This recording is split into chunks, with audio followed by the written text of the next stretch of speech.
आपको आज का एक नया शब्द बताते हैं और वो है ध्यान। आपने कभी ध्यान लगाया है? आप में से कितने लोग ध्यान लगाते हैं? प्रधानमंत्री मोदी आखिरी चरण की वोटिंग से पहले 30 मई को कल तमिलनाडु के कन्याकुमारी जाएंगे और वहां स्वामी विवेकानंद रॉक मेमोरियल की उसी शिला पर बैठकर ध्यान लगाकर साधना करेंगे जहां वर्ष 1892 में स्वामी विवेकानंद ने स्वयं ध्यान लगाया था। उस समय विश्व धर्म सभा में शामिल होने से पहले स्वामी विवेकानंद तमिलनाडु के कन्याकुमारी गए थे और इस दौरान उन्हें वहां समुद्र में 500 मीटर दूर पानी के बीच एक विशाल शिला दिखाई दी, एक चट्टान दिखाई दी, जहां तक वो तैर कर पहुंचे और इसके बाद वो वहां ध्यान मग्न हो गए।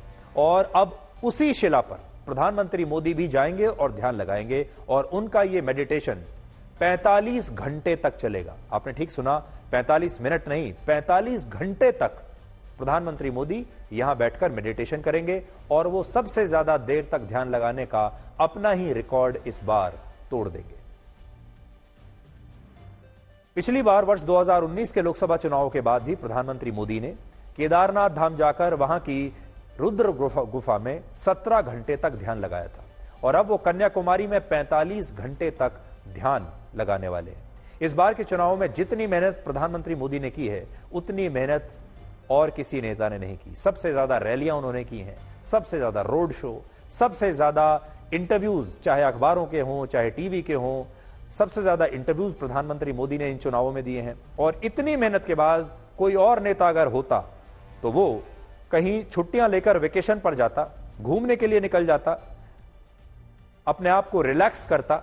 लेकिन प्रधानमंत्री मोदी इस दौरान भी ध्यान लगाकर साधना करना चाहते हैं और ध्यान यानी मेडिटेशन अध्यात्म की वो क्रिया है जो भारत की प्राचीन संस्कृति से दुनिया को मिली है।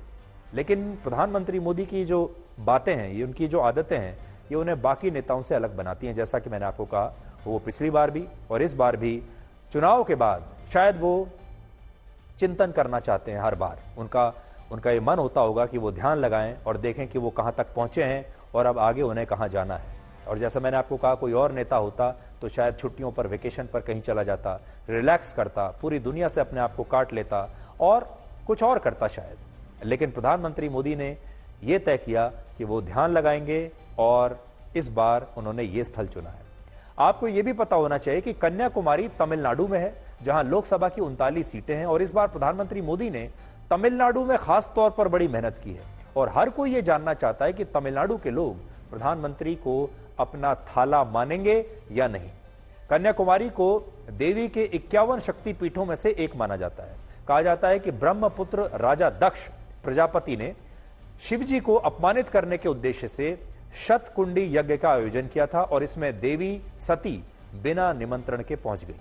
उन्होंने जब अपने पति शिवजी का अपमान देखा तो क्रोध में आकर यज्ञशाला में अपने प्राणों की आहुति दे दी और देवी सती की मृत्यु के बाद क्रोधित शिवजी उनका शव लेकर पृथ्वी पर घूमने लगे और भगवान भोलेनाथ का क्रोध शांत करने के लिए देवतागण भगवान विष्णु के पास पहुंचे। इसके बाद भगवान विष्णु ने सोचा कि जब तक देवी सती का शरीर शिवजी के सामने रहेगा तब तक उनका क्रोध शांत नहीं होगा। इसलिए नारायण ने सुदर्शन चक्र चलाकर माता सती के शरीर के टुकड़े टुकड़े कर दिए और देवी सती का अंग जहां जहां पर गिरा वहां हमारे देश में शक्तिपीठ बन गए।